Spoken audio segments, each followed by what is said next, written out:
চিত্রাঙ্গনা লিখেছেন ইসরাত জাহান জেরিন। চিনি কতখানি দেবো চায়?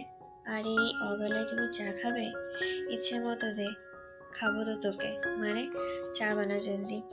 ফারাজ চিত্রার জন্য পাশেই বিদেশি এক খাবার রান্না করছে। রান্নায় সামান্য একটু লবণ দিয়ে ঢাকনা দেয় সে। তারপর হেলান দিয়ে হাত দুটো বুকে গুজে সরু চোখে তাকায় নীরুর দিকে। নীরু একটু পর পর চুল ঠিক করছে, আপনা আপনি আবার হাসছে। ড্যাব ড্যাব করে তাকিয়ে আছে ফারাজের দিকে। ফারাজের শার্টের দুহাত কোনোই অব্দি তোলা। নীরু ভালো করে একবার তার দিকে তাকায়। তার শুধু দৃষ্টি আটকিয়ে যায় সুদেহী সুদীর্ঘ সৌম্যদর্শনের ন্যায় এই সুদর্শন পুরুষের উপর। বরাবরই আটকায়, এই নতুন কিছু নয়। চায়ের কাপটা চিত্রের হাতে তুই তুলে দিয়েছিলি? ইস, আমাদের মাঝে আবার ওর কথা কেন? স্পেস চাই ওর থেকে। তুই আগে স্পেসের স্পেলিং কর। সেটা তো পারবি না। এখন বল, চিত্রের হাতে চায়ের ট্রে তুই তুলে দিয়েছিলি? নীরু খানিকক্ষণ নীরব থেকে চোখ নামিয়ে ক্ষীণস্বরে বলল, ফারাজ পাশের চুলায় রাখা ফুটন্ত চায়ের দিকে তাকিয়ে নিঃশব্দে হাসল। তারপর গম্ভীর কণ্ঠে বলল, এই গরম চা যদি তোর গায়ের উপর পড়ে তাহলে কি হবে? পুড়ে যাবে ত্বক। ট্রাই করে দেখতে হবে তবে। কথা বলার মাত্রই নীরুর কবজি টেনে হাতটা ফুটন্ত চায়ের পাতিলে ডুবিয়ে দিল সে। নীরু যন্ত্রণায় চিৎকার করে উঠতেই ফারাজ তার মুখের ওপর এক তীব্র দৃষ্টি নিক্ষেপ করলো। গম্ভীর স্বরে দাঁত চেপে বলল, সাউন্ড যেন আমার কান অব্দি না আসে, তাহলে এই রান্নাঘরেই পুড়ে মারবো। ভয়ে নীরু নিজের মুখে নিজেই চেপে ধরল, কিন্তু তীব্র যন্ত্রণায় তার চোখ মুখ স্পষ্ট ফুটে উঠল। হাত ছাড়ানোর প্রাণপণ চেষ্টা করেও সে পারল না। ফারাজের শক্তির সঙ্গে পেরে ওঠা তার সাধ্য বাইরে। আর কখনো চিত্রাকে দিয়ে কিছু করাবি না। বল, জলদি বল। যত দেরি করবি তত যন্ত্রণা পোহাতে হবে। তোর সাহস কি করে হয় আমার বউকে ট্রেন নিয়ে পাঠানোর? না, কখনোই না। ছাড়ো প্লিজ। সন্তোষজনক উত্তর পেয়ে ফারাজ নীরুকে ছেড়ে দিল। আর তার হাত আগুনের ছোঁয়ায় লাল হয়ে ফোস্কা পড়ে গেছে। নীরু ব্যথায় কুঁকড়ে উঠলেও ফারাজ নির্বিকার। সে টিস্যু দিয়ে নিজের হাতটা মুছে চিত্রার জন্য খাবার বেড়ে প্লেটে সাজায়। পকেট থেকে এক বান্ডিল 1000 টাকার নোট বের করে নীরুর হাতে গুজে দিয়ে ঠান্ডা কণ্ঠে বলল, চেল, টাকাটা রাখ। এতে ব্যথাও সারাতে পারবি আর মনেরও খুশি করতে পারবি। এনজয়। কথাটা বলে ফারাজ যাওয়ার জন্য পা বাড়াতে নীরু আবারও নিজের হাতের দিকে তাকিয়ে চিৎকার করে কাঁদতে শুরু করে। তবে ফারাজ চিবুক শক্ত করে ঘাড় ফিরিয়ে তার দিকে শীতল দৃষ্টিতে চাইতেই কান্নার শব্দ আপনা আপনি বন্ধ হয়ে যায়। ফারাজ এক হাতে পকেটে গুজে অন্য হাতে খাবারের ট্রে নিয়ে শীষ বাজাতে বাজাতে রান্নাঘর থেকে বেরিয়ে আসে। তার চেহারা দেখে মনে হচ্ছে কিছুই হয়নি। অভ্র, আয়শা, মিতালিকে বহু আগে রান্নাঘরে থেকে সরিয়ে দেওয়া হয়েছে। আয়শা আজ প্রথম দিন কাজে এসেছে। এসব দৃশ্য দেখলে ভয় পেয়ে যাবে। আর যদি চিত্রাকে কিছু বলে দেয়, ফারাজের বিরুদ্ধাচরণের করার ফল কি হতে পারে সে তো জানেই। মোহনা এক নীরব উপন্যাসী প্রেমী। তার একাকিত্বের একমাত্র সঙ্গী বই। বহুবার পড়া জহির রায়হানের 1000 বছর ধরে উপন্যাসের পৃষ্ঠাগুলো সে আবার উল্টে দেখছে। তৃষ্ণা মেটে না তার। প্রতিবার পড়লে মনে হয় নতুন করে আবিষ্কার করছে। আপা আইমু? মোহনা চোখ তুলে তাকায় দরজার সামনে দাঁড়িয়ে থাকা রোগাটে চাপা বর্ণের এক কিশোরীকে দেখতে পেল। ভালোবেসে সে মেয়েটিকে ফুল বলে ডাকে। মেয়েটির নাম ফুলি। বয়স 13-14। এই জমিদার বাড়ির মালির ভাতিজি। নারায়ণগঞ্জে থাকে। এবারই প্রথম চাচার বাড়িতে বেড়াতে এসেছে। সেই দিন বাগানে গিয়েছিল মোহনা, তখনই চোখে পড়ে ফুলিকে। ফুলির সঙ্গে সেদিন কথা হয় মোহনার। ফুলি বড় বড় দুটো উজ্জ্বল চোখ নিয়ে তাকিয়ে বলেছিল, আপা, আমি আপনার মতন সুন্দর হইবার চাই। মোহনা ফুলির মাথায় হাত বুলিয়ে শুধিয়েছিল, আয়নায় চেয়ে দেখো, তুমি আমার থেকেও সুন্দর। সেই কথা শুনে ফুলি খুব খুশি হয়েছিল। খুশিতে হাততালি দিয়েছিল। জমিদার বাড়ির দক্ষিণের বাড়ির কর্মীদের থাকার জন্য আলাদা ব্যবস্থা আছে। যারা দিনরাত এখানে থেকে সেবা করে, তাদের জায়গা সেখানে হয়। দুলাল মিয়া দীর্ঘদিন যাবৎ এই বাড়িতে কাজ করেন, পরিবার নিয়ে এখানে থাকেন। ফুল তো মাত্র কয়দিন হলো এখানে বেড়াতে এসেছে, এবার চলে যাবে। কিন্তু তার এখানে আসা নিয়ে তো মোহনার যত ভয়। এত বোঝানোর পরও কেন দুলাল মিয়া মেয়েটাকে পাঠিয়ে দিল না? এই বাড়ির বিপদ সংকুল। ফুলির এখানে থাকা মানেই ঝুঁকি। জলদি ভেতরে আসো।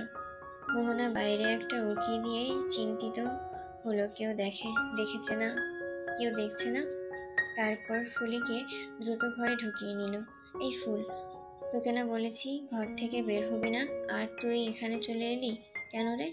আপা, কালকে আপনি আসেন নাই বাগানে, আজকেও আসতেছিলেন না দেখেই চলে আইলাম। আমার রুমে কে চিনিয়ে দিল? একটা মাইয়া। আসার সময় কোনো পুরুষ মানুষ দেখেছে তোকে? ফুলি দুপাশে মুখ ফিরিয়ে নাকচ জবাব দেয়।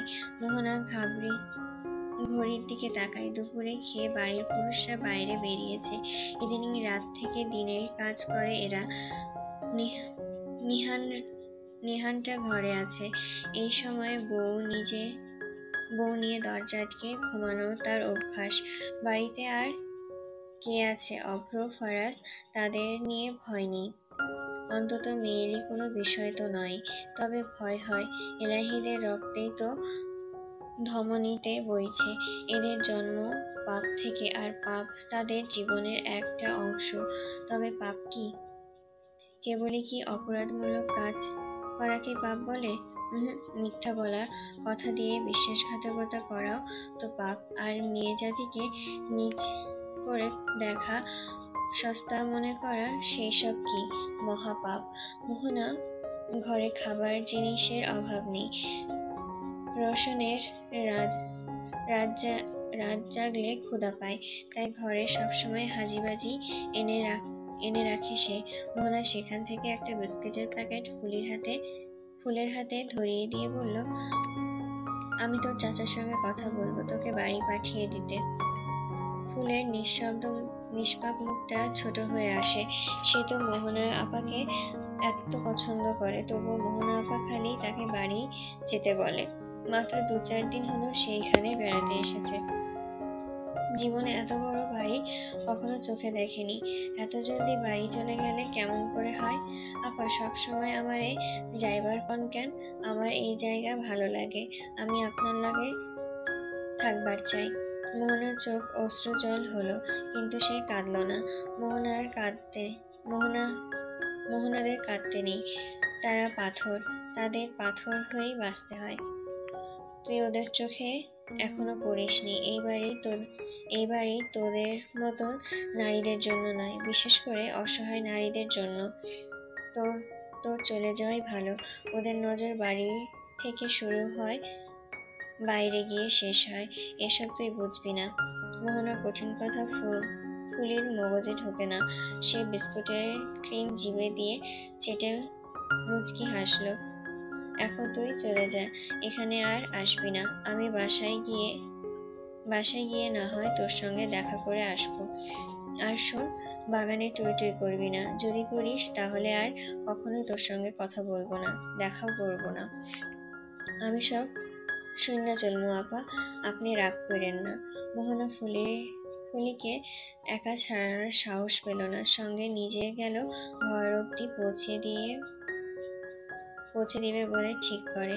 তবে সিঁড়ি দিয়ে নামার সময় ফারাজ ইলাহির মুখোমুখি হতে হয় তাকে। ফারাজ মোহনার দিকে তাকায় না, তবে মোহনার আড়ালে লুকানো বাচ্চা মেয়েটার দিকে একবার দৃষ্টি যায় তার। চেহারায় কোনো অভিব্যক্তি আসে না। সে খাবার প্লেট হাতে সিঁড়ি বেয়ে উপরে উঠে যায়। মোহনা যাওয়ার সময় ঘাড় ঘুরিয়ে পেছনে দেখে, মনে মনে শোধায়, হায় আল্লাহ, শকুনের ছায়া যেন এই নিষ্পাপের গায়ে না লাগে। ফারাজ ঘরে প্রবেশ করতেই চোখ পড়ে নিস্তব্ধ হয়ে বিছানায় ঘুমন্ত চিত্রার উপর। এই সময় সে সচরাচর ঘুমায় না। ব্যতিক্রম এই দৃশ্য দেখে ফারাজের অন্তর একটু ব্যথিত হয়। সারাদিন পরিশ্রমের পরও সে কষ্ট করে নিজের হাতে রান্না করেছে, অথচ তার বিবি জান নিশ্চিন্তে নিদ্রায় নিমগ্ন। খানিকটা খারাপ লাগলেও পরক্ষণে একটা দীর্ঘশ্বাস ছেড়ে ফারাজ নিজেকে সামলে নেয়। এসব আবেগ দিয়ে দিন চলবে না। সে ছোট লোক নাকি? টেবিলের ওপর খাবার রেখে ধীর পায়ে এগিয়ে এসে চিত্রের পাশে বসলো ফারাজ। অদৃশ্য আকর্ষণে সে নত হয়ে তাকালো স্ত্রীর প্রশান্ত মুখের পানে। হঠাৎ দৃষ্টি পড়ল চিত্রার গলার কাছে। চেনা কিছু চিহ্ন লেপ্টে আছে সেইখানে। ফারাজ স্থির দৃষ্টিতে চেয়ে থাকলো। এসব দাগ অন্য কিছুর নয়, তারই ভালোবাসার অনির্বচনীয় স্বাক্ষর। মৃদু হাসল সে। অতি সন্তর্পণে সে চিত্রার হাত স্পর্শ করল, যাতে ঘুমের পর্দা না কেঁপে ওঠে। ফারাজ চিত্রের হাত ছুঁয়ে আঙ্গুলের উপর ঠোঁট রাখলো গভীর আলিঙ্গনে। তারপর আলতোভাবে হাত সরিয়ে এনে গলার উপরে রাখলো। মুহূর্তে চিত্রার উষ্ণ কোমল ত্বকের স্পর্শে প্রশান্তি ছড়িয়ে দিল তার অন্তরে। তবে এক লহমায় সে অনুভব করলো চিত্রার শরীর মাত্রাধিক গরম। হাতে উল্টো পিঠে চিত্রার কপাল ছুঁয়ে ফারাজ বুঝতে বাকি রইল না চিত্রের গায়ে জ্বরে পুড়ে যাচ্ছে। তার মনে কি প্রিয়তমার এতক্ষণ বেহুশ হয়েছিল? প্রিয়তমা, এই এই ওঠো, রাগ উঠছে কিন্তু। এই চিত্রাঙ্গনা। ফারাজ ব্যাকুল কণ্ঠে ডাক দিল, কিন্তু কোনো সাড়া পেল না। উদ্বেগের ছায়া গাঢ় হতে থাকলো তার চোখে মুখে। আর দেরি করা চলল না। সে দ্রুত টেবিলের উপরে রাখা গ্লাস থেকে একটু পানি তুলে চিত্রার মুখে ছিটিয়ে দিল। শীতল স্পর্শে চিত্রার সামান্য নড়ে চড়ে উঠল, ঠোঁট কেঁপে উঠল অজানা অস্পষ্ট স্বরে। তবু চোখ মেলল না। ফারাজ আলতো করে চিত্রার গালে হাত রেখে আবারও বলল, দেখি ওঠো, গোসল করে জ্বর সেরে যাবে। তোমার কষ্ট স্বামী হিসেবে আর সহ্য করতে পারলাম না বউ। জলদি মেয়ে দেখে বিয়ে করে তোমার কষ্ট কমিয়ে দেব। স্বামী হিসেবে আমি আবার সহদরবান। ফারাজ কথা না বাড়িয়ে চিত্রাকে বাহুডোরে তুলে নিল। চিত্রা অবশ দেহ তার উষ্ণ ত্বকের স্পর্শে শীতল। আধখোলা চোখে চিত্রা ফিসফিস করল, আমি ঠিক আছি। কিন্তু ফারাজ কি এসব শোনার পাত্র? সে কোনো উত্তর দিল না, কোনো দৃষ্টিপাতও নয়, শুধু দৃঢ় পদক্ষেপ এগিয়ে চলল। ওয়াশরুমে প্রবেশ করে নিখুঁত ভঙ্গিতে চিত্রাকে ঝর্ণার নিচে দাঁড় করালো। ফারাজ ঝর্ণা ছেড়ে একটু দূরে এসে দাঁড়ালো। মুহূর্তে ঠান্ডা ঠান্ডা চিত্রার জল ছিটকে পড়ল কপালে, গালে, কাঁপুনি জাগায় সারা শরীরে। ফারাজ নিস্পৃহ দৃষ্টিতে চিত্রার দিকে তাকালো। ঝর্ণার ধারায় সে নিজে ভিজতে চায় না, তবে চিত্রার জন্য এই শীতল স্পর্শ অপরিহার্য। জ্বরাক্রান্ত দেহের উত্তাপ নিমিষ হবে এই প্রবাহে। চিত্রার সারা শরীর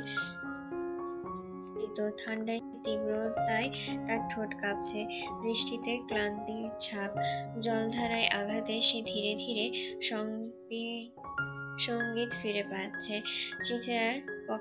ফারাজ পকেটে হাত গুজে দাঁড়িয়ে বলল, আমি যতক্ষণ না বলছি ততক্ষণ পর্যন্ত এখানে দাঁড়িয়ে থাকবে। শরীরকে ভিজিয়ে জ্বরকে তাড়াও। চিত্রা ভিজছে, ভিজছে তার সারা শরীর মন। তপ্ত শরীরে ঠান্ডা জল ধীরে ধীরে শীতল হচ্ছে। ফারাজ চিত্রার দিকে চাইবে না বলেও মনস্থির করলো, চাইলেই তার ভীষণ আদর আদর অনুভূতি জাগবে।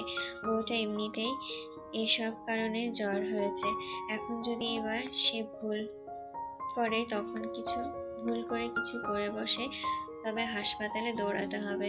ফারাজ অন্যদিকে তাকায়, কিছুতেই কন্ট্রোল হারালে আজ চলবে না।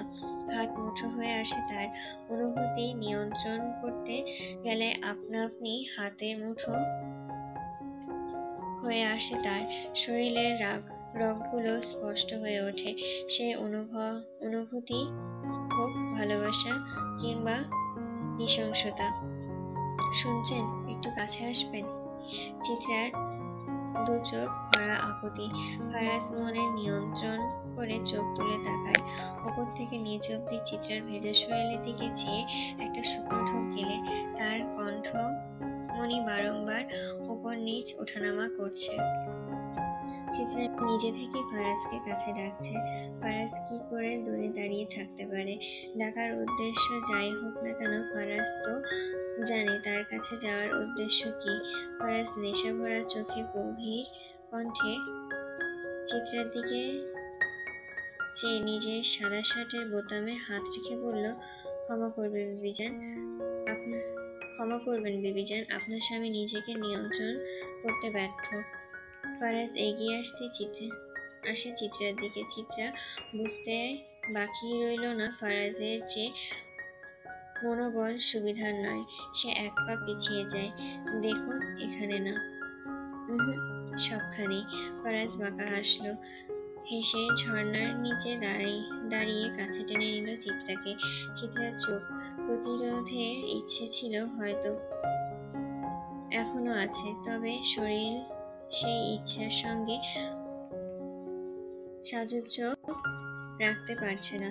জ্বরে ক্লান্তিতে তার হাত দুটো কাঁপছে, চোখ দুটো আধবোজা। ফারাজের আঙ্গুল ধীরে ধীরে উঠে চিত্রার গ্রীবা বেয়ে অধর স্পর্শ করলো। স্পর্শ নয়, এ যেন দাবি, এ যেন ভালোবাসার বোনা অধিকার। ফারাজের ওষ্ঠের পরশ চিত্রাকে ছুঁয়ে যেতেই তার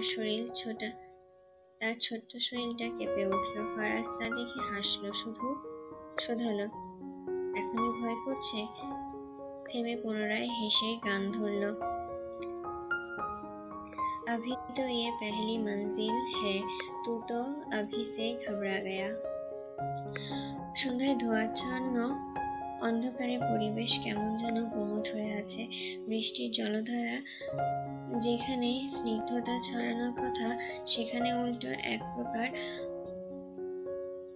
অস্বস্তিকর ভ্যাপসা উষ্ণতা ঘনীভূত করে চারপাশে ছড়িয়ে পড়েছে। আকাশে ভারী মেঘমালার নিচে বাতাস নিস্তব্ধ। আর্দ্রতা বাতাসের প্রতিটি কোণায় জমাট বেঁধে রয়েছে। ফারাজ বাড়িতে নেই। চিত্রার জ্বর কমে গেছে, শরীরও আর কোনো দুর্বলতা বোধ হচ্ছে না। সন্ধ্যার আগে ফারাজ তাকে ওষুধ ও খাবার খাইয়ে বাইরে গেছে। সারাদিন ঘরের মধ্যে বন্দি থেকে থেকে একঘেয়েমি চেপে ধরেছে চিত্রাকে। আর কতক্ষণ এভাবে বসে থাকা যায়? মনে যেন হাঁপিয়ে উঠেছে। চিত্রা স্থির করলো একটু বাগানে গিয়ে হাঁটবে। মিতালিকে ডেকে সে তার সিদ্ধান্ত জানালো, কিন্তু মিতালির সঙ্গে সঙ্গে আপত্তি তুলল। এই সময় বাগানে যাওয়ার কি দরকার? কয়েকদিন আগেই তো সেখানে 2টা লাশ পাওয়া গেছে। তবে চিত্রা সে কথা কানে দিল না, মনস্থির করে ফেলল, নিষেধ শুনলে আর চলবে না। ঠিক তখনই আয়েশা এগিয়ে এসে বলল, আমি তোমার সঙ্গে যাব। চিত্রা তাকেও নিজের সঙ্গে নিয়ে নেয়। বাগানের অন্তিম প্রান্তে কর্মীদের জন্য আলাদা থাকার ব্যবস্থা রয়েছে। সেখানে কর্মরত নারী শ্রমিকদের বেশিরভাগ কাজ শেষে নিজেদের বাড়ি ফিরে যায়, হাতে গোনা কয়েকজন ছাড়া। মিতালি তাদের একজন। যদিও তার নিজস্ব বাড়িঘর ও পরিবার আছে, তবে সে কাজে নেওয়ার আগেই বলে রেখেছিল এখানে থাকবে। তার বাবা দ্বিতীয় বিয়ে করার পর থেকে সৎ মায়ের অত্যাচারে জীবন দুর্বিষহ হয়ে উঠেছিল। আর কতদিন সহ্য করা যায়? মুক্তির আশায় সে এখানে আশ্রয় নিয়েছে। আয়েশা ও দাদিকে নিয়ে এইখানে থাকা শুরু করেছে। অন্ধকার বাগানে তিনজন ধীরে ধীরে এগিয়ে চলেছে। নিস্তব্ধতা ভেঙে হঠাৎ মিতালির ফোন বেজে উঠল। চিত্রা একবার চোখ ফিরিয়ে তাকালো, তারপর আবার হাঁটা শুরু করলো। সে বড় করে ঘোমটা টেনে নিয়েছে। শরীর থেকে জ্বর পুরোপুরি সরে যায়নি, তবুও ঘোমটা ঘরের গুমোট ঘরের দেওয়ালে মাঝে বন্দি থাকা যেন আরো অসহনীয়। তাই সে বাইরে এসেছে, নীরবতার মাঝে নিঃশ্বাস নিতে, গাঢ় অন্ধকারে গভীরের প্রশান্তি খুঁজতে। মিতালি, তোমার ফোনটা দেওয়া যাবে? বলল চিত্রা। মিতালি কোনো জবাব দিল না, শুধু নিঃশব্দে নিজের বাটন ফোনটা চিত্রার দিকে বাড়িয়ে দিল। তবে খানিকটা দ্বিধার স্বরে বলল, খালু জানলে সমস্যা হইব না তো? চিত্রা কণ্ঠে নিরাসত্ব আকাঙ্ক্ষা ফুটে উঠল। সে জানবে কিভাবে? কেবল একটা কণ্ঠ শুনতে চাইছে মন, শুনেই কল কেটে দেব। চিত্রা ফোনটা হাতে নিয়ে একটু আড়ালে সরে গেল। ঠিক তখনই কর্মীদের থাকার জায়গার দিকে থেকে একটা লোক মিতালির দিকে এগিয়ে এলো। তার পরনে সাদা শার্ট আর লুঙ্গি। বয়স খুব একটা কমও নয়, আবার খুব একটা বেশিও নয় মনে হয়। অন্ধকারে মিতালির মুখ চিনতে দেরি হলো না লোকটার। এই মিতালি, এদিকে আয়। মিতালি পা বাড়ায় না, স্থির দাঁড়িয়ে থাকে। লোকটার মুখ দিয়ে অদ্ভুত সব শব্দ করে তাকে কাছে ডাকছে।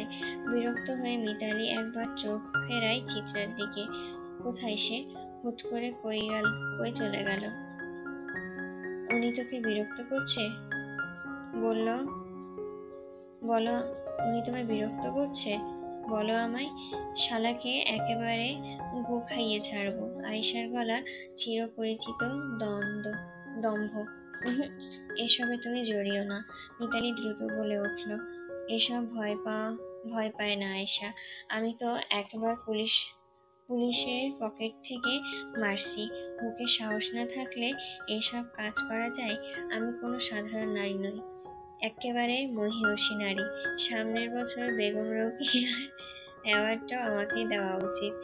অন্যান্য সময় হলে মিতালির মুখে এমন কথা শুনেছি নিশ্চিত হাসি আসতো, কিন্তু এবার আর এলো না। এখন শুধু এখান থেকে দ্রুত সরে যাওয়াই জরুরি। কিরে মিতালি, আমি আসবো নাকি? তুই। এবার সেই কর্কশ পুরুষালী কণ্ঠস্বর। মিতালি একটা দীর্ঘ নিঃশ্বাস ফেলল, নিজেকে স্থির করার চেষ্টা করলো।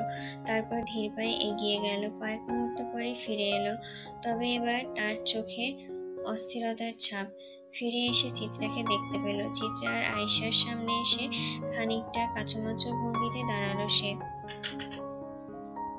কি হয়েছে মিতু? ওরা কারা? চিত্রার স্বর সন্দেহপ্রবণ। এই বাড়িতে কাম করে, রজন ভাইয়ের লোক। তোমাকে এত চিন্তিত লাগছে কেন?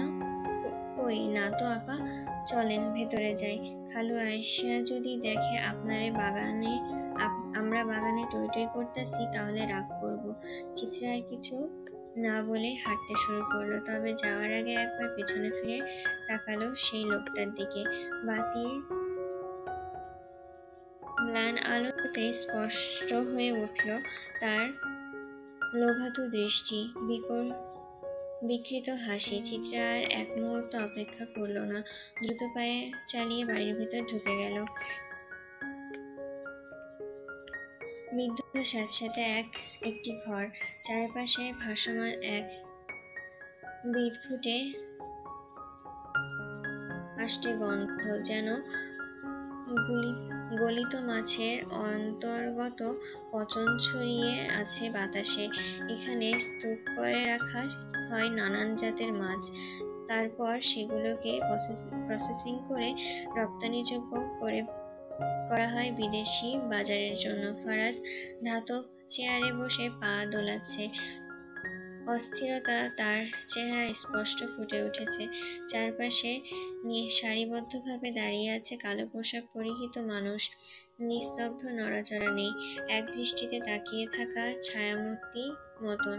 তাদের মাঝে কয়েকজন বহিরাগত আছে, বিদেশি কায়দায় দানবীয় শরীর, দীর্ঘকায়ী পেশিবহুল, শুধু উপস্থিতিতেই ভয় ছড়ানোর ক্ষমতা রাখে এরা। ঘরটায় অসহনীয় গরম, বাতাস থমকে আছে।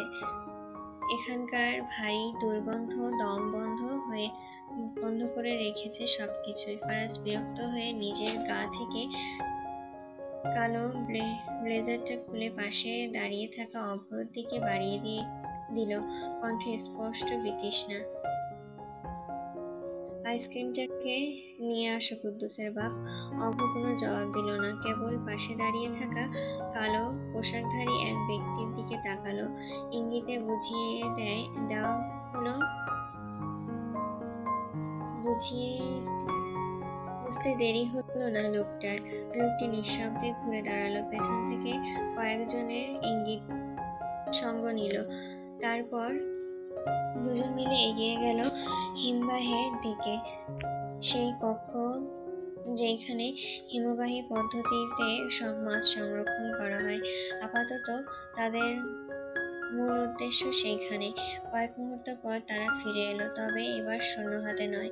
একজনকে টেনে নিয়ে এসেছে সঙ্গে। লোকটি জমে কাঠ হয়ে গেছে, বরফের পৃষ্ঠে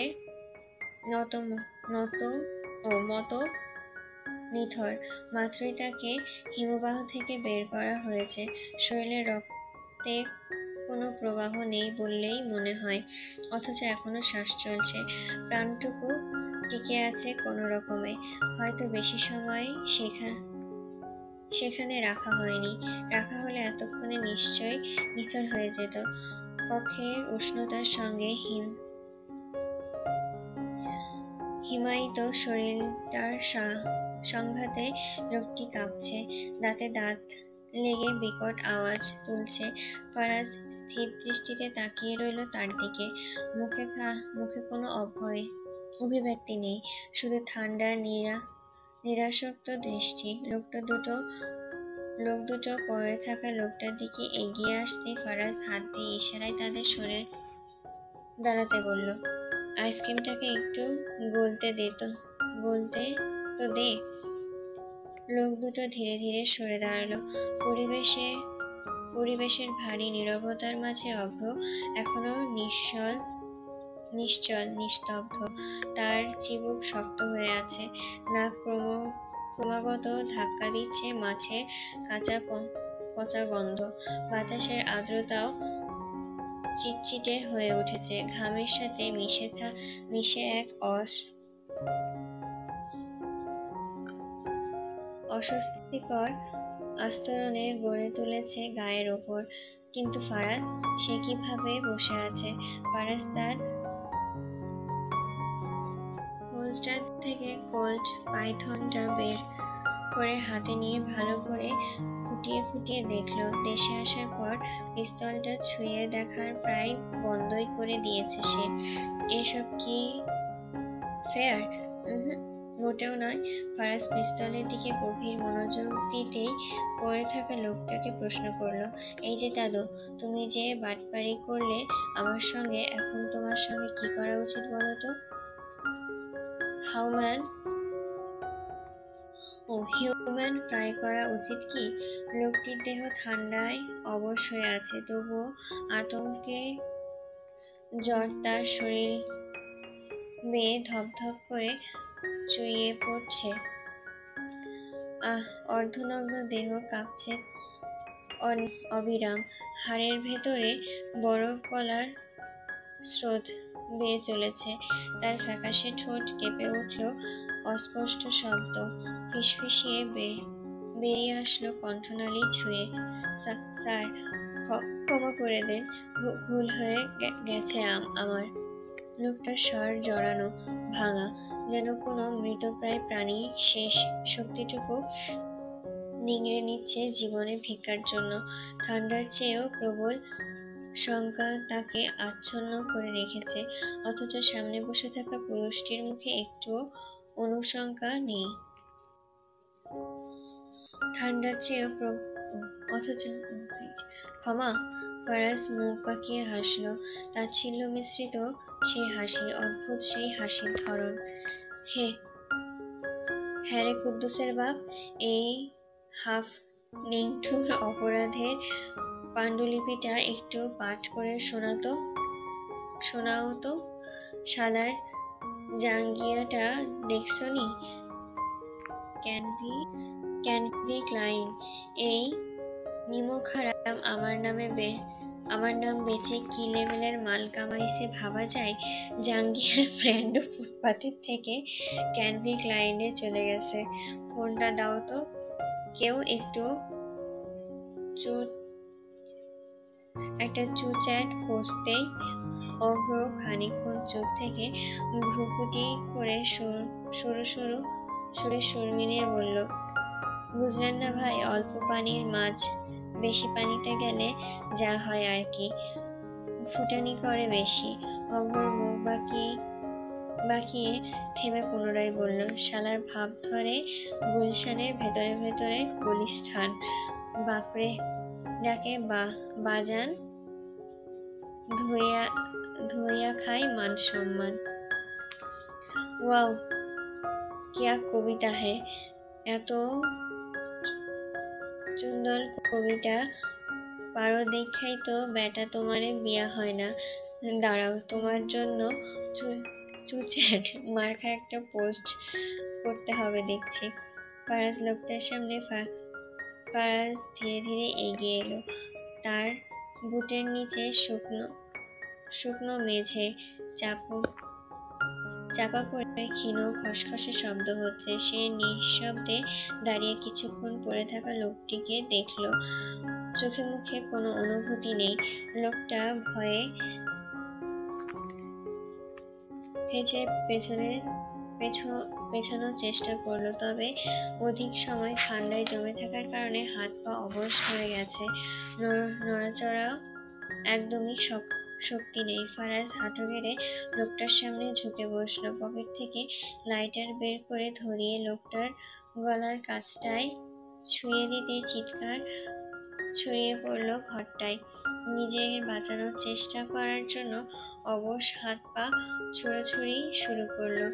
বাচ্চার মতো এইসব করে পার পাবে না সাব্বির। এত আকুতি করার আগে একবার ফরাজ এলাহির কথা ভাবা উচিত ছিল। আমার নাম করে চাকরির কথা বলে কয়টা মেয়েকে বিদেশে পাচার করেছ শুনি চান্দু? সাব্বির নিশ্চুপ। ফারাজের ঠোঁটে বিদ্রুপত্ব হাসির রেখা ফুটে উঠল। নিস্তরঙ্গ ভঙ্গিতে সে উঠে দাঁড়ালো, অথচ চোখে তাকায় জ্বলে উঠল অগ্নিস্ফুলিঙ্গ আতঙ্ক। অকস্মাৎ সে পায়ের তলায় চেপে ধরল সাব্বিরের গলা। চাপ বাড়তেই লোকটির কণ্ঠনালী থেকে অস্পষ্ট গোগানির শব্দ বেরিয়ে আসলো, একটা অসহনীয় পশুর আর্তনাদ যেন। ফারাজের ভ্রু কুঁচকে যায়, বিরক্তির ছায়া তার মুখে স্পষ্ট হয়ে উঠল। গম্ভীর কণ্ঠে সে ফিসফিসিয়ে বলল, জলদি বল। কিন্তু সাব্বির ঠোঁট কাঁপলেও শব্দ বের হয় না। মৃত্যুর অন্ধকারে তার শ্বাসনালী বেয়ে ক্রমশ নেমে আসছে। নিঃশ্বাস নিভে যাওয়ার শেষ মুহূর্তে ফারাজ পা সরিয়ে নেয়, যেন এই যাত্রায় সে কেবল সিদ্ধান্তে রূপরেখা টেনেই ক্ষান্ত। আসলে ফারাজ হয়তো আদৌ তাকে কিছু করতো না। বহুবার সুযোগ দিয়েও আজ তার ধৈর্যের সীমা ছাড়িয়ে গেছে। সাব্বির তারই লোক, দেশে থেকে কার্যক্রম চালায়। কাজ শব্দটি ব্যবহার করলেও প্রকৃতপক্ষে কাজের আড়ালে করে এক ঘৃণ্য অপরাধ। নারী পাচারের সঙ্গে জড়িয়ে পড়েছে সাব্বির। অন্ধকার জগতে সেই কর্দন ব্যবসা, যেখানে জীবনের দামে বিকট বিকট স্বপ্ন। তবে এসব বিষয়ে ফারাজের আপত্তি থাকার কথা ছিল না। কারোর ব্যক্তিগত বিষয়ে নাক গলানো তার স্বভাবে নেই। কিন্তু যখন সে অন্ধকারে তার নামকে আবৃত করে উদ্যত হয়, তখনই কি চুপ থাকা চলে? 6 মাস ধরে সাব্বির অসহায় নারীদের প্রলোভন দেখিয়ে বিদেশে পাচার করছে। প্রতিশ্রুতি দিয়ে স্বপ্নের মতন ভবিষ্যতে, অথচ বাস্তবে নিয়ে যায় এক বিভীষিকার বন্দিত্বের দিকে। শুরুর দিকে ফারাজ বিষয়টি গুরুত্ব দেয়নি, কিন্তু ক্রমশ তার নামকে জড়িয়ে কালিমা লিপ্ত করার প্রয়াস বাড়াতে থাকলে সে আর নীরব দর্শক হয়ে থাকতে পারেনি। কারণ ফারাজ তার নামকে কলুষিত হতে দিতে পারে না। কাউকে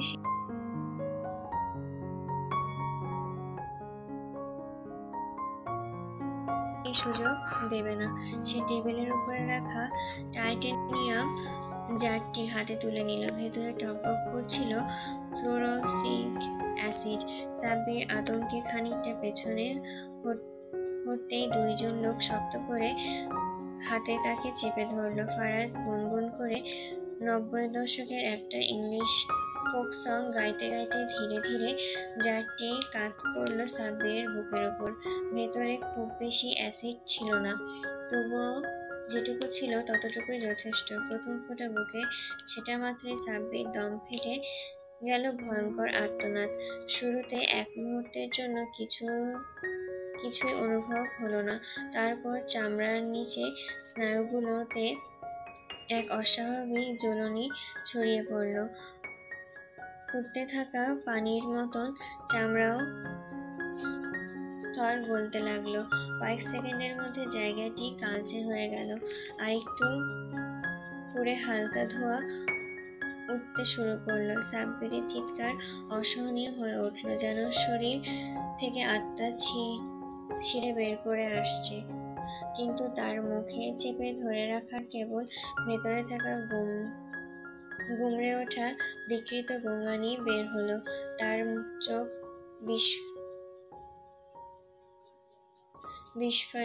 বিস্ফারিত, রক্তজবা রঙের শিরাগুলো ফুলে উঠেছে আতঙ্কে।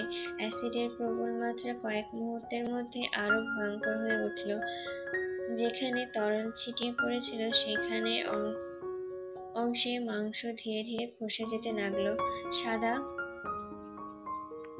স্তর উন্মুক্ত হয়ে বেরিয়ে এলো, গলতে শুরু করলো। সেই স্থানের হাড় পর্যন্ত দেখা যাচ্ছিল। সাব্বির একবার চাইল নিজের বুকের দিকে। নিজের মাংসে গলে যাওয়ার অংশ দেখে তার শরীর শিউরে উঠল।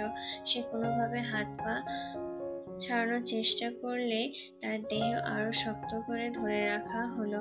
ঘর জুড়ে টকটকে পোড়া মাংসের গন্ধ ছড়াচ্ছে। ফারাজ তখনও গুনগুন করছিল, মুখে মৃদু হাসি, চোখে ছিল নির্মম সন্তুষ্টির পরশ। চারিদিকে ঘন অন্ধকারে ঢাকা। দূর থেকে ভেসে আসছে ট্রলারের গভীর গর্জন। রাতে নিস্তব্ধতায় নদীর শোষ শব্দ কানে এসে ধাক্কা খাচ্ছে। নদী এখান থেকে বেশি দূরে নয়, সে কথা মনে করিয়ে দেয় বাতাসের আর্দ্র ঠান্ডার স্পর্শ। ধ্বংসস্তূপে পরিণত তালুকদার বাড়ির সামনে এসে থামল এক কালো রঙের প্রিমিও। গাড়ির ইঞ্জিন নিভতেই মুহূর্তের জন্য নেমে এলো নিস্তব্ধতা। গাড়ির দরজা খুলে বেরিয়ে এলো এক লম্বা চওড়া যুবক। নিস্তব্ধ পদক্ষেপে সে এগিয়ে গেল পুনরায় জরাজীর্ণ গেটের দিকে। মরচে ধরা লোহার ফ্রেম ঠেলে সে ভেতরে ঢুকলো। অন্ধকারে শীতল চাদরে মোড়ানো ভগ্নপ্রায় ঘরটির অভ্যন্তরে প্রবেশ করতেই দৃষ্টিতে এলো হারিকেনের ক্ষীণ শিখা। জ্বলছে, নিভছে, আবার জ্বলে উঠছে। অঞ্চলের মাটির ঘরের বারান্দায় ঝুলে থাকা সেই আলো প্রহর গুনছে। টিমটিমে সেই ক্ষীণ দীপ্তিতে ছায়া নেমেছে দেওয়ালের ফাঁকে ফাঁকে। যুবকটি ধীর পদে এগুলো পুড়ে ছাই হওয়া সেই ভিটেমাটির সামনে গিয়ে দাঁড়ালো। স্থির দাঁড়িয়ে খানিকক্ষণ পরখ করল ধ্বংসের স্তূপ, অতঃপর দৃঢ় পদক্ষেপে এগিয়ে গেল কবরস্থানের দিকে। চাঁদের আলোহীন রাত্রিতে কবরস্থান নিকষ আঁধারে নিমজ্জিত। মাথা উঁচিয়ে দাঁড়িয়ে থাকা প্রাচীন বৃক্ষটা স্তব্ধ। যুবকটি একদৃষ্টিতে তাকিয়ে থাকলো কবরস্থানটিকে, অন্ধকারের মধ্যে এক নজর পরখ করে। যুবকটি একদৃষ্টিতে তাকিয়ে থাকলো কবরস্থানটিকেও, অন্ধকারের মধ্যে এক নজর পরখ করে মৃদু কণ্ঠে শোধালো, ইসরে, এত দূরত্ব আর মেনে নেওয়া যায় না। এবার দূরত্ব মেটানোর সময় চলে এসেছে। কেডা তুমি? বৃদ্ধ মোয়াজ্জেলের কণ্ঠস্বর পেতেই লোকটি পেছনে ফিরে তাকায়, ঘাড়ে হাত বুলিয়ে নিঃশব্দে হেসে জবাব দেয়, আমি কেউ না, তবে কারোর মৃত কারো বা শুভাকাঙ্ক্ষী। ফরাজ একদৃষ্টিতে সামনে নিথর দেহটির দিকে তাকিয়ে রইল। সাকিবের শরীর রক্তের আকণ্ঠক নিমজ্জিত। ফরাজের সাদা শার্ট লাল স্রোতে প্লাবিত। ধীরে সিগারেট ঠোঁটে তুলে নিল সে। নিঃশ্বাসে আগুন ধরিয়ে ধোঁয়া দীর্ঘরেশ ছড়িয়ে দিল বাতাসে। চোখ সরু করে একপাশে তাকালো। গুলিটি বুকে বিদ্ধ হওয়ার পর সাব্বিরের মরণ আসতে খুব একটা দেরি হয়নি। ব্যথায় আর্তনাদ পর্যন্ত করার সুযোগ পায়নি সে। যন্ত্রণায় ছটফট করার আগেই মৃত্যু তাকে আঁকড়ে ধরেছে। ফরাজের গুলি তার দেহের অবশিষ্ট শ্বাসটুকু শুষে নিয়েছে। এই যে অ্যাসিডের গলিত মাংসপিণ্ডের ওপরই গুলি চালিয়ে সাব্বিরকে মুক্তি দিয়েছে ফরাজ। রক্তাক্ত শ্বাসরুদ্ধ পরিবেশে ফরাজ স্থির ভঙ্গিতে লাশের কাছে থেকে সরে দাঁড়ালো। এই লাশ কি করবো ভাই? অভ্র জিজ্ঞাসা করলো। ফরাজ একটু চুপ করে থেকে বলল, বাড়িতে ওর বউ আছে না, পার্সেল করে বউয়ের কাছে পাঠিয়ে দিয়ে আয়। দিলে লাভ কি? স্বামী সব কাজের সঙ্গ সেও নিজেও তো জড়িয়েছিল। আচ্ছা। ফরাজ থামলো, তারপর বলল, তাহলে পুলিশের সঙ্গে কথা বল, নিশ্চিত কর খুনের দায় যেন ওর স্ত্রীর উপরে বর্তায়। সবাই যেন জানে সে পরপুরুষের সঙ্গে পরকীয়ায় লিপ্ত ছিল, প্রেমিকের সঙ্গে মিলে স্বামীকে হত্যার ষড়যন্ত্র করেছে। অভ্র সম্মতিসূচক মাথা নাড়ল। আচ্ছা। ফরাজ এবার নিজের শার্টের দিকে তাকালো। রক্তমাখা কাপড়ে নিষ্ঠুর শিল্পকর্মের ছাপ লেগে আছে। দীর্ঘশ্বাস ফেলে সে আবারও বলল, পোশাক বদলাতে হবে, কালো শার্ট আর প্যান্ট পাঠিয়ে দে। অভ্র মাথা ঝাঁকিয়ে সাড়া দিল। এবার তার কণ্ঠে কৌতূহল মিশল। এখন বাসায় ফিরবেন? আরেকটা কাজ আছে তো বাকি। নদীর একপাশে পাশাপাশি দুটো নৌকা বাঁধা, চারপাশ নিস্তব্ধ, কেবল পানি ছলাৎ করে বয়ে যাচ্ছে। সিফাত নিঃশব্দে একটা কয়েল ধরিয়ে নৌকার একপাশে রেখে দেয়। পান চিবোতে সোহান কাগজ দিয়ে একটা ছোট্ট নৌকা বানাচ্ছে, হয়তো সময় কাটানোর অজুহাত খুঁজছে। হঠাৎ সিফাত নিচু স্বরে বলে উঠল, ভাই হে চলাইছে। মেঘে ঢাকা চাঁদের আলোয় চারপাশে অদ্ভুত লাগছে, অন্ধকার, বাতিহীন, চাপা উত্তেজনায় ভরা। সোহান চোখ তুলে তাকায় না, তবুও বুঝতে পারে কেউ এসে দাঁড়িয়েছে তার সামনে।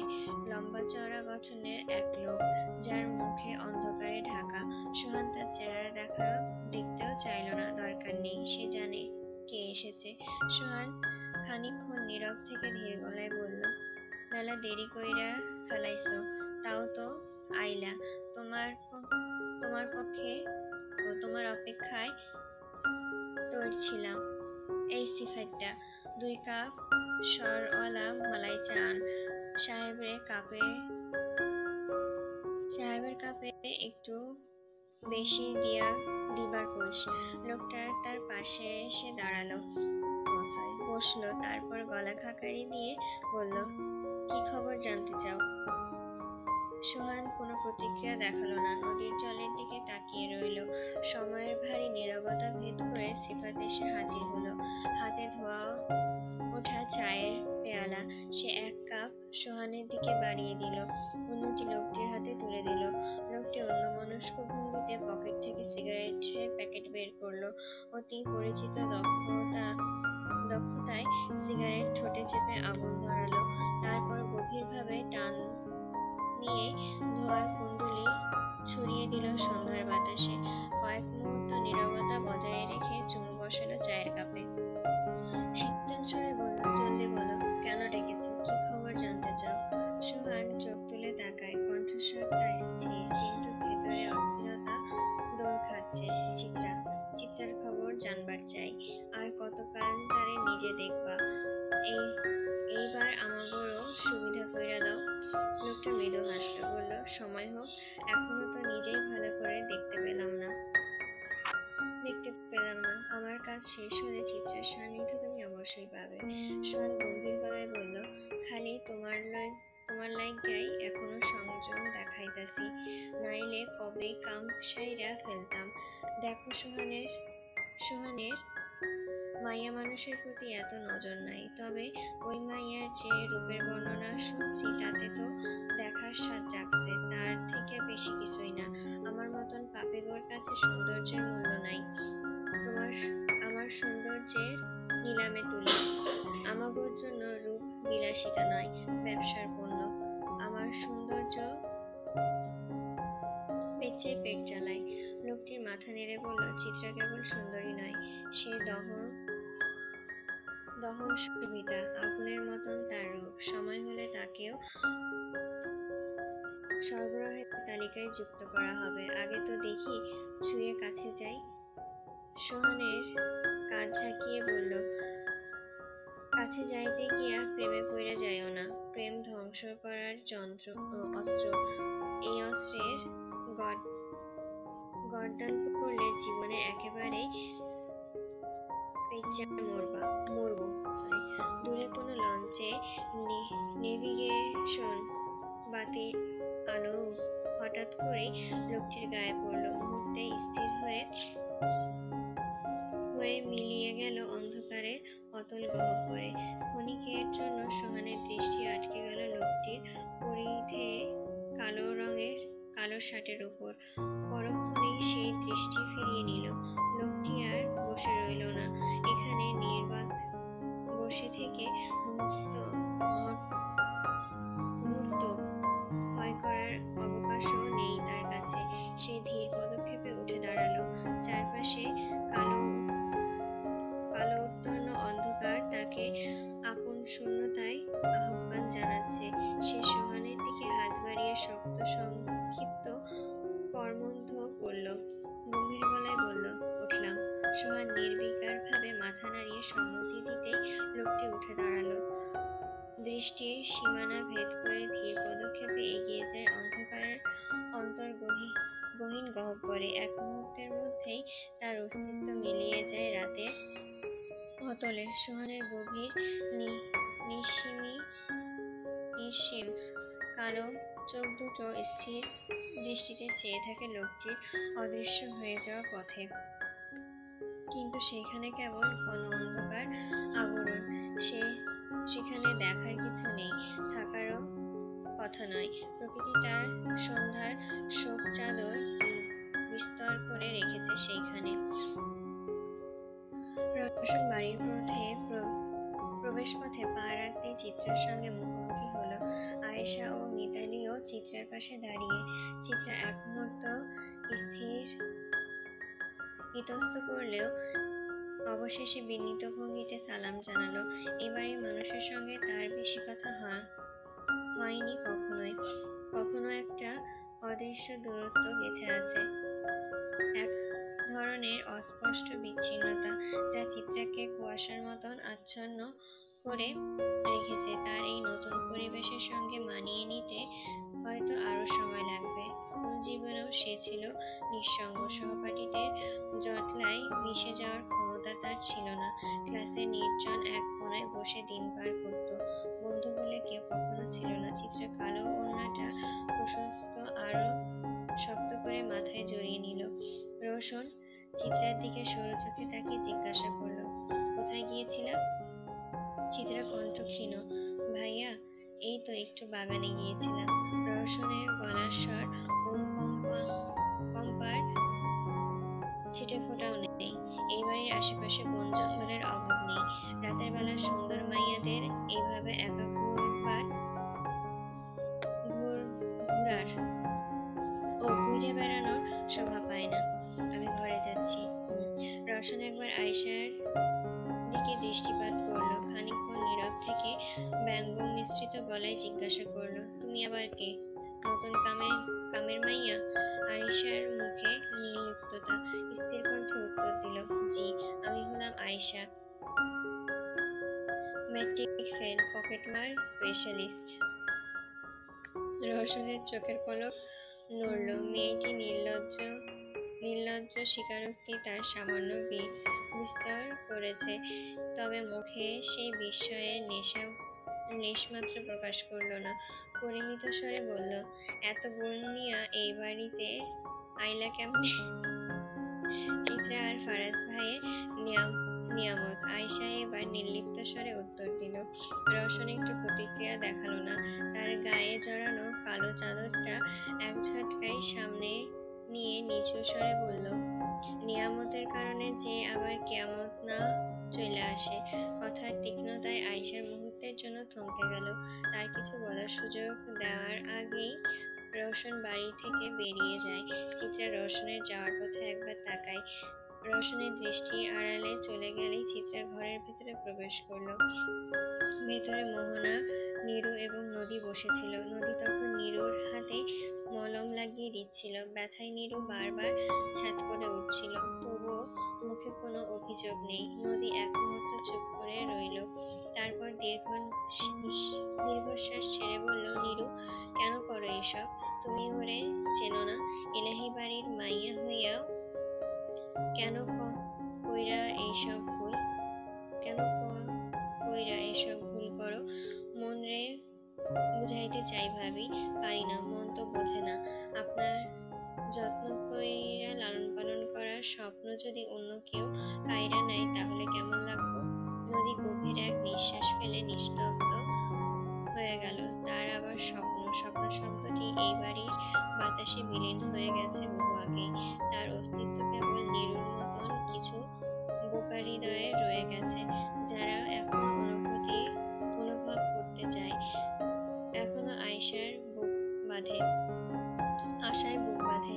ঘরের কোণায় মোহনা মনোযোগী ভঙ্গিতে রোমানার মাথায় বিলি কাটছে, আঙ্গুলের স্পর্শে ক্লান্তি মোচনের চেষ্টা। চিত্রাকে বাইরে থেকে আসতে দেখে রোমানা ভ্রু কুঁচকায়। আরে বৌমা, তুমি রাইতে কই বাইরে থাইকা কেন আইতেছো? কই গেছিলা? কোথাও না, এখানেই ছিলাম। আচ্ছা, আসো, এদিকে আহো, আমার কাছে আইয়া বসো মা। রাতে 9টার দিকে বাড়ি ফিরল নিহান। বাইরে তখন বাতাসের দাপট বাড়তে শুরু করেছে। বৃষ্টি নামার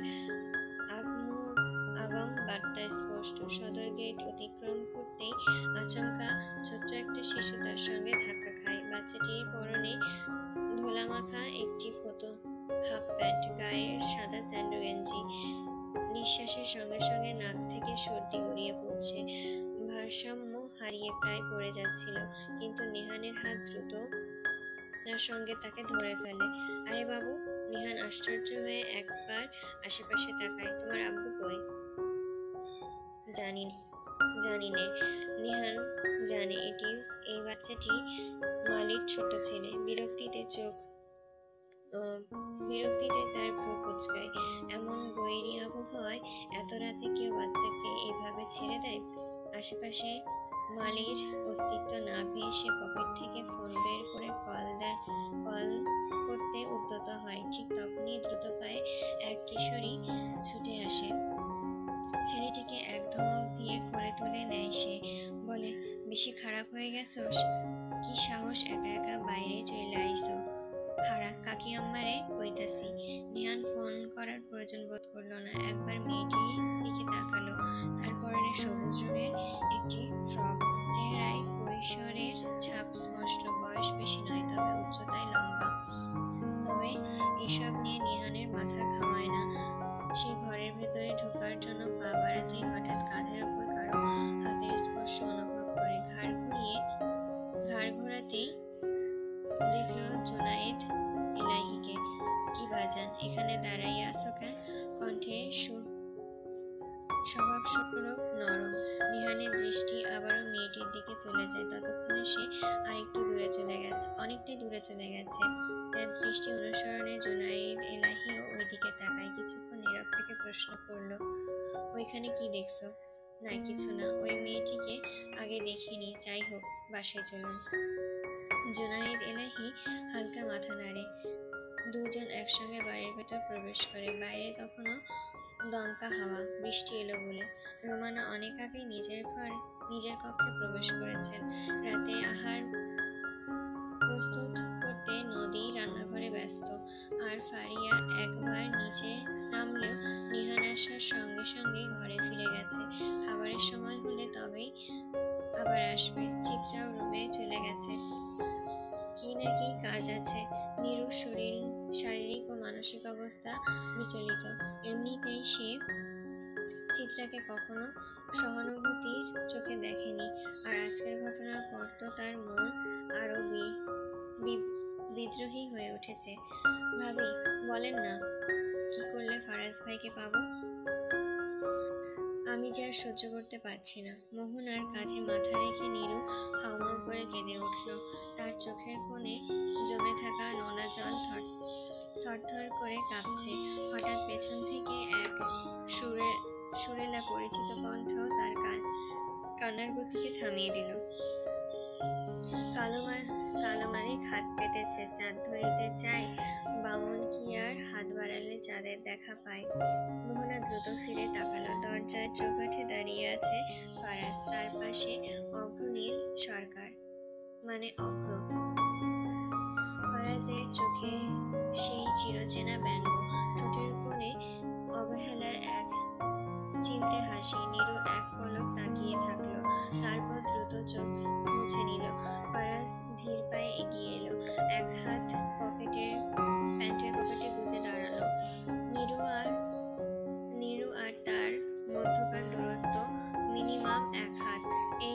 এই যে তেঁতুল গাছে ডাইনি আপা, আর কতকাল অন্যের স্বামীর দিকে বদনজর দিবেন?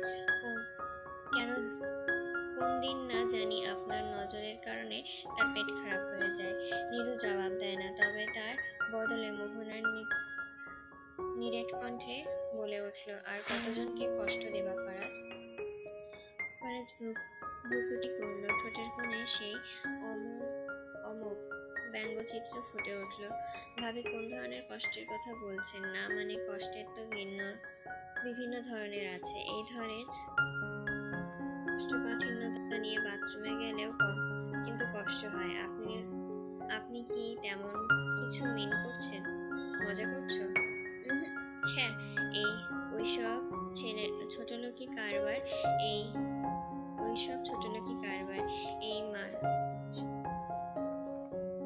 মশারি ভাবি, অনেক ক্ষুধা পেয়েছে। ফ্রিজে কলিজা ভুনা আছে না? ওইটা বের করে ভুনা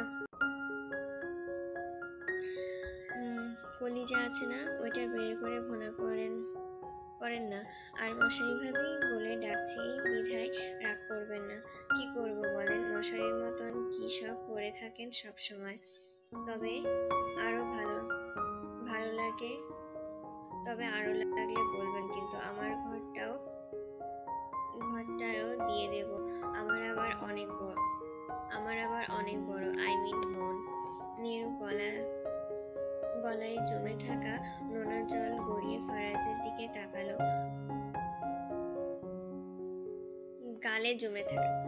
নীলু গালে জমে থাকা নোনা জল গিয়ে ফারাজের দিকে তাকালো। ফারাজ গভীর এক নিঃশ্বাস ছাড়লো। তোকে তো কেবল হালকার ওপর ঝাপসা ট্রেইলার দেখিয়েছি, ব্লকবাস্টার সিনেমা কিন্তু এখনো বাকি আছে, সো বি কেয়ারফুল। ফারাজের কণ্ঠস্বরে হুমকি সূক্ষ্ম রেখা ফুটে উঠল। সে খানিক থেমে শীতল স্বরে বলল, যাই হোক, খুব জলদি বউটাকে আবার বিয়ে করব, আবার বাসর করব, আর বাসর সাজাবি তুই আর আমার প্রাণপ্রিয় মগজিন মশারি ভাবি। নীরুর মুখ পাংশুটে হয়ে গেল। মোহনা স্থির, সে এসবে অভ্যস্ত। ফারাজ এক ঝটকায় নিজের ব্লেজার খুলে হাতে নিল, তারপর অভ্রর দিকে তাকিয়ে মাথা ঝাঁকালো। অতিথিকে নিয়ে গেস্ট রুমে যা, আমি একটু পরেই আসছি। মোহনার কপালে দুশ্চিন্তার ভাঁজ পড়ে। অতিথি? ফারাজ অতিথির কথা বলল, কিন্তু এই অতিথি আবার কে? কে এসেছে? ফারাজ কক্ষে প্রবেশ করতে চিত্রার অব্যয় দৃষ্টিগোচর হয়। সে বিছানায় উপর হয়ে শুয়ে, দুপা অলস ভঙ্গিতে শূন্যে উত্তোলিত। গভীর মনোযোগে সংবাদপত্র পাঠের নিমগ্ন। ফারাজ গলাধঃকরণ করল। কণ্ঠনালী শুষ্ক মরুভূমির বালুকণার রুদ্ধ হয়ে আসছে। এমন একটি দৃশ্যের সম্মুখীন হয়ে আত্মসংযম রক্ষা করা তার পক্ষে আদৌ সম্ভবপর হবে তো? ফারাজের হৃদয়ে গভীর সুপ্ত কোনো আকাঙ্ক্ষা অগ্নিস্ফুলিঙ্গের মতন জ্বলে উঠেছে।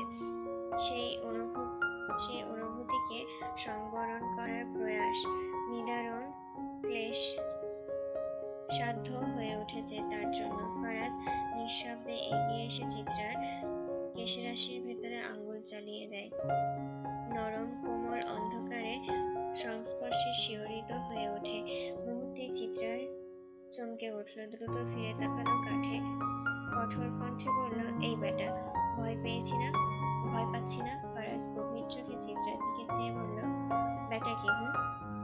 নিঃশ্বাস হয় তোমার, আমাকে ছাড়া এক মুহূর্ত টিকতে পারবে না বেবিজান। চিত্রার সঙ্গে সঙ্গে সোজা হয়ে বসলো, বুকের ওপর থুতু দিয়ে রাগী কণ্ঠে ফারাজের দিকে তাকালো। দৃষ্টিতে বিদ্যুৎ ঝলকাচ্ছে। ফারাজ সেই তীক্ষ্ণ দৃষ্টিকে উপভোগ করলো। নিজের ঘাড়ে হাত বুলিয়ে হালকা হেসে বলল, এই বউ, তুমি অ্যালকোহল নাকি? তোমার মধ্যে অ্যালকোহল? কি এমন নেশা তুমি? শালা, এই নেশা আমায় কাটাতেই চায় না। চিত্রা ভ্রু কুঁচকিয়ে বিরক্তির স্বরে বলল, আপনি দূরে যান। মেয়াদ উত্তীর্ণ গাঁজা খেয়ে এসে এখন উল্টাপাল্টা বকছেন। ফারাজ একপাশে মাথা কাত করে তাকায়, ঠোঁটে চাপা হাসি। ছি, এমন ছোটলোকি কথাবার্তা কই থেকে শিখছো? তোমার মুখে রোমান্টিক ভাষা মানায়, আমার সঙ্গে ওই ভাষাতেই কথা বলবে। দেখুন, আমি ছোট বলে আপনাকে যা ইচ্ছে তাই বলতে পারি না। তোমাকে বড় বানানোর জন্যই আমি আছি। শার্টের বোতাম খুলতে খুলতে ধীর পদক্ষেপে এগিয়ে আসে সে। চিত্রা তখনই 2 কদম পেছনে সরে যায়। ভয়ে আর সতর্ক মিশিয়ে বলল, এই, কাছে আসবেন না, দাঁড়া জেনাইচি। আবুলের নাতি, তুমি দেখি ভালো হবে না। আমার নামটাকে একেবারে RIP করে দিয়েছো। সঙ্গে সঙ্গে চিত্রার কবজি আঁকড়ে ধরে নিজের কাছে টেনে নেয় ফারাজ। চিত্রা তীব্রভাবে ছটফট করে মুক্তি পাওয়ার জন্য আপ্রাণ চেষ্টা চালায়, তাতে কাজ হয় না। ফারাজ একটুখানি ঝুঁকে এসে চাপা স্বরে বলল, এত যে ছটফট করো,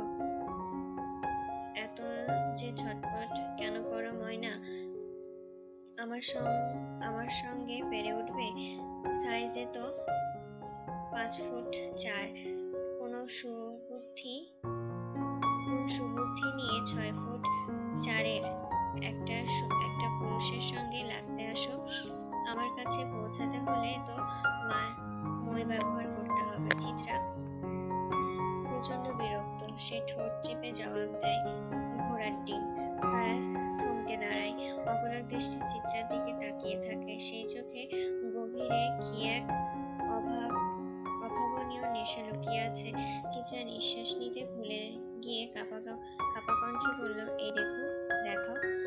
উফ, আপনি যে কোন চোখে আমাকে দেখছেন আমি কিন্তু তা ভালো করে বুঝে গেছি। দূরে থাকেন, সাবধান। আমি আপনাকে। বাক্য শেষ হওয়ার আগেই ফারাজ দ্রুত তর্জনী ঠোঁটের উপরে এনে চুপ করিয়ে দেয় চিত্রাকে। সেই সংস্পর্শে বিদ্যুতের ঝলকানি খেলে যায় চিত্রার শিরায়। ফারাজ হাসে, গভীর প্রলব্ধ করা এক হাসি। তারপর মৃদুস্বরে গেয়ে ওঠে, আমি নষ্ট মনে নষ্ট চোখে দেখি তোমারে, মন আমার কি চাই বোঝাই কেমনে। ফারাজের কণ্ঠস্বরে ঘোর লাগানো মায়া, যা মুহূর্তেই চারপাশে বাস্তবতাকে বিলীন করে দিতে পারে। কিন্তু সেই মায়ায় আবরণ ভেদ করে হঠাৎই কক্ষের দরজায় ধাক্কা দিয়ে খুলে যায়। প্রবল বিকট স্বরে কেউ একজন গর্জে ওঠে, হিন্দুরজান্স, হোয়ার ইউ চিপকিং উন্ন ছেমরি, ইউ খালি মাই আন্ডারস্ট্যান্ড। ফারাজ বিরক্তিতে একবার ঘাড় ঘুরিয়ে তাকায়, চোখের কোণে বিরক্তির ছাপ। মুখে থেকে একটা অস্পষ্ট চ জাতীয় শব্দ বেরিয়ে আসে। তারপর দীর্ঘশ্বাস ছেড়ে বলে, শালার দরজার ছিটকিনি, তোকে আমার লাগাতে কেন মনে থাকে না?